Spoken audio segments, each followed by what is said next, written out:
అర్జున ఉవాచ స్థితప్రజ్ఞస్య కా భాషా సమాధిస్థస్య కేశవ స్థితదీహి కిం ప్రభాషేత కిమాసీత వ్రజేత కిం. శ్రీ భగవానువాచ ప్రజాహాతి యదా కామాన్ సర్వాన్ పార్థమనోగతాన్ ఆత్మన్యేవాత్మనా తుష్టస్ స్థితప్రజ్ఞస్తదోచ్యతే. అర్జునుడు ఇలా అడుగుతున్నాడు, ఓ కేశవ, స్థిరమైన బుద్ధి కలవాడు ఎలా మాట్లాడుతాడు, ఎలా నడుస్తాడు అంటే అతని ప్రవర్తన ఎలా ఉంటుంది? అప్పుడు కృష్ణ భగవానుడు, ఓ అర్జున, స్థితప్రజ్ఞుడు అన్ని కోరికలను వదిలిపెడతాడు.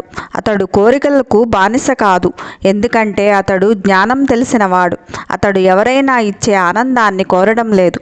అతడి ఆనందం లోపల స్థితి వల్ల వస్తుంది, బయట విషయాల వల్ల కాదు. ఇలాంటి స్థితిలో ఉన్నవాడే స్థితప్రజ్ఞుడు, అంటే అతని జ్ఞానం స్థిరంగా ఉంటుంది.